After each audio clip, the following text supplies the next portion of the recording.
CondoCast, o podcast do seu condomínio. Olá pessoal, sejam muito bem-vindos ao CondoCast, o podcast do seu condomínio. Eu sou a Carla, estou aqui com a Dani, a Ali e participação especial da Maria Fernanda na barriguinha, né, Ali? A mini condômina. A mini condômina. Hoje nós vamos gravar o episódio número 29 e falar sobre quórum no condomínio. Então vamos lá, meninas. Esse é um assunto polêmico. Esse é um assunto, eu considero um assunto complexo, até como advogada.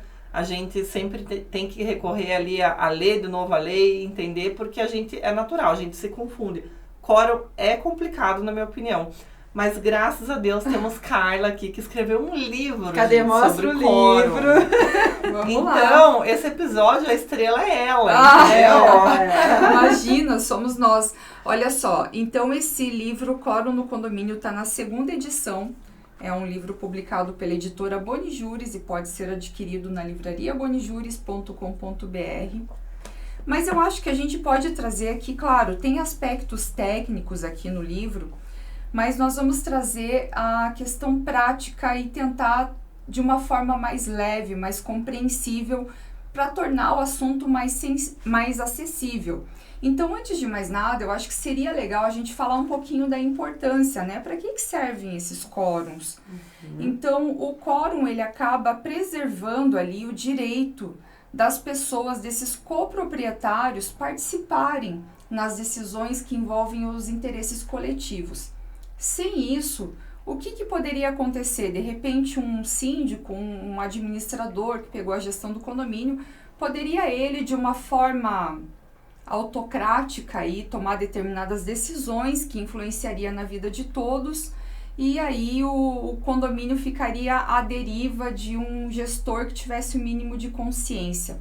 Então, no meu ponto de vista, ele assegura uma espécie de uma democracia, e a escala de aprovação ali, o que é exigido, alguns exigem mais pessoas para votar, outros menos, tem a ver com o impacto dessas decisões, né? Então, quanto mais impacto tiver sobre determinadas decisões tomadas, quanto maior for o impacto no condomínio, maior vai ser o quórum de aprovação. Com certeza. Né? Eu acho importante a gente distinguir aqui os três principais tipos de quórum, assim, que a gente usa na prática, que é a maioria simples, a maioria absoluta e a maioria qualificada. Então, acho que seria interessante só a dinâmica aqui do episódio. Sim. Seria interessante a gente falar um pouquinho de cada um e falar dos exemplos de tipos de votações que incidem, né, em cada quórum. O que vocês acham? Acho legal, mas eu achei interessante esse ponto da Carla, de colocar, conforme ela vai explicar, né, jogando, conforme ela vai explicar, mas assim,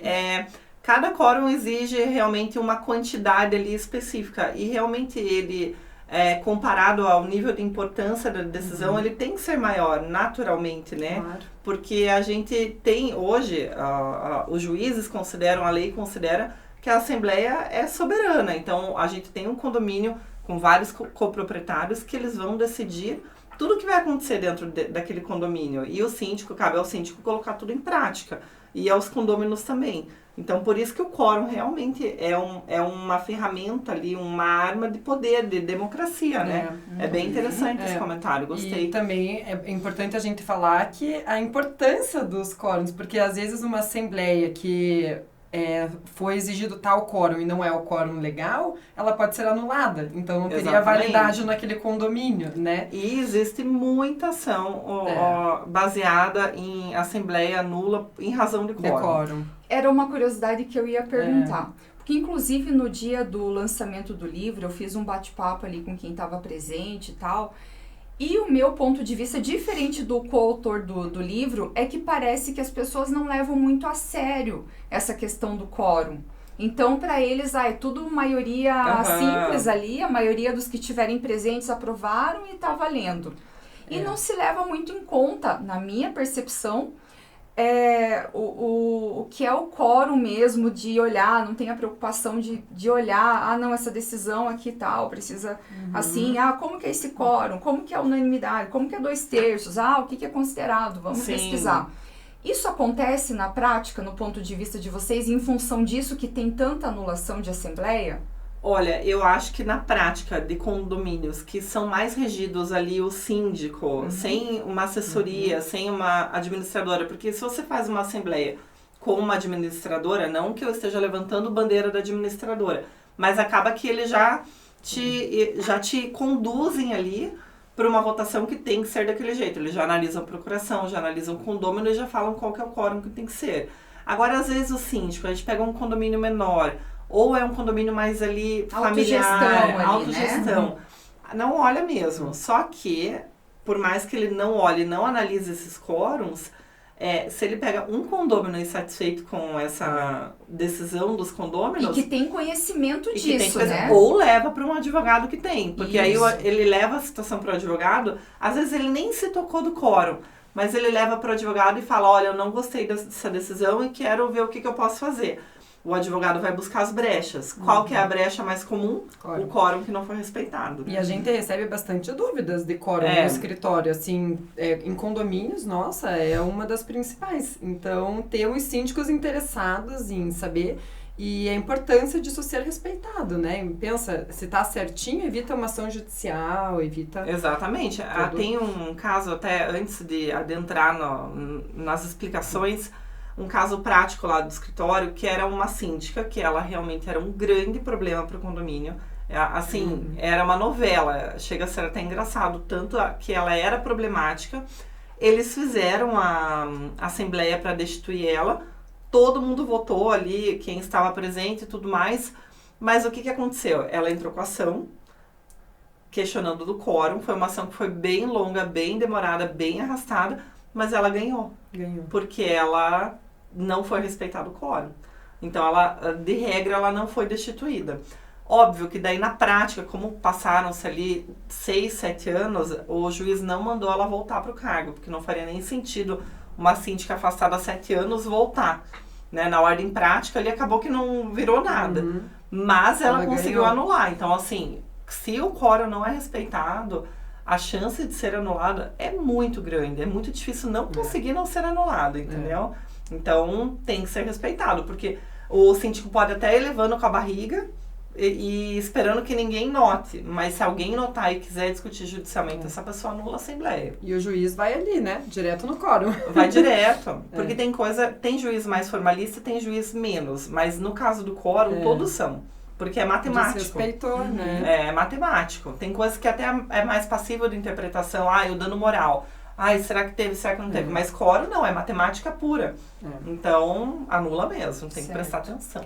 Bom, mas vamos lá, então vamos falar do simples, que é o mais simples, que nem o próprio nome já diz. Explica pra gente um pouquinho, Dani. Bom, vamos lá, gente. O quórum de maioria simples, o que seria? A gente vai levar em consideração os condôminos presentes em assembleia. Então, vai ser 50% mais 1. Então, se temos presentes ali, um exemplo, 40 condôminos, o quórum de votação vai ser 20 mais 1, né? 21. Agora eu vou passar para a Carla dar exemplos. Quais são os temas que envolvem essa votação da maioria simples? Então, aqui no próprio livro, a gente fez por ordens de dificuldade de aprovação. Então, tem aqueles que não dependem de votação em assembleia, tal. Até a questão de o que depende de maioria simples. Então, por exemplo, a eleição do síndico é um bom exemplo.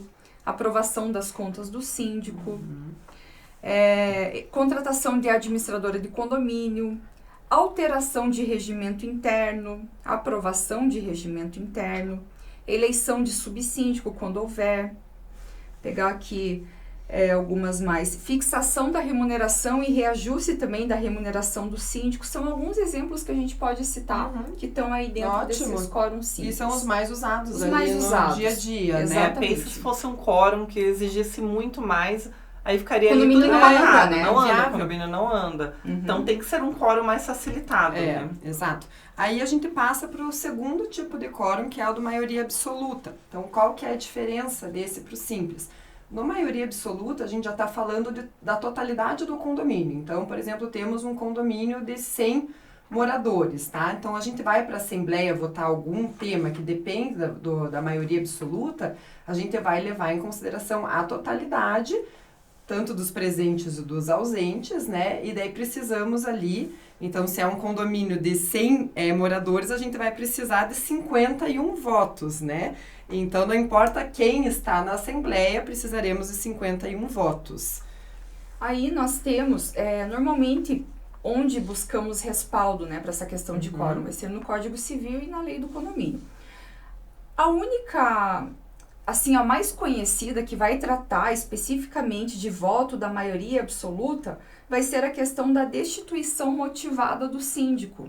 Aí temos os mais recentes aí que foram incluídos depois no Código Civil, que são as questões de multipropriedade, que talvez aqui no nosso público não se aplique tanto, né? Então, o único que eu vou citar aqui, que é mais conhecido, é desse caso da destituição com motivo, né? Tendo um motivo para destituir o síndico.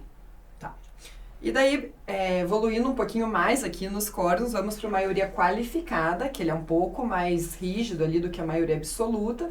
Também levamos em consideração os presentes e os ausentes, né? Só que precisamos ter aí uma aprovação de 2/3 dos condôminos, né? Um pouquinho mais... E aí nós temos lá na Lei do Condomínio, o que cita ali de 2/3 dos condôminos ali, é a destituição sem motivo do síndico. Isso aí vai estar lá no artigo 22, parágrafo 5º da Lei 4.591 de 64.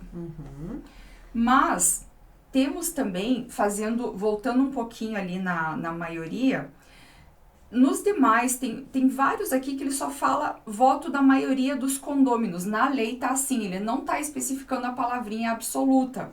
Então, nessa maioria dos condôminos, que vai envolver ali a totalidade dos condôminos, vai ter ali várias obras, né? Principalmente portaria remota, voluptuárias, pintura, fazer uma benfeitoria útil. Na verdade, vão ser as úteis essas aqui. Sim. Daí, instalação de mini mercado. Veja como tem temas novos que não vão estar expressos em lei. A gente não vai encontrar respaldo, então a gente vai por analogia. Uma instalação de mini mercado que mude ali a destinação parcial de uma determinada área do condomínio. Tem uma resposta super certa para isso? Não tem. Mas a gente considera o quê? Para ter a segurança, pega o voto da maioria dos condôminos. Então a gente vai meio que por analogia ali de uma benfeitoria que vai ser útil. Agora, por exemplo, essa mesma instalação de mini mercado vai mudar totalmente. Um salão de festas vai passar a ser ali mudou a destinação da área. Sim. Então já é um voto maior. No final das contas, o que vai... Eu acho que agora, ainda mais com a tecnologia, assembleia virtual, é muito interessante que o síndico faça algumas enquetes prévias. Leve alguns temas para que os condôminos amadureçam certas ideias para ver como é que vai ser a aceitação.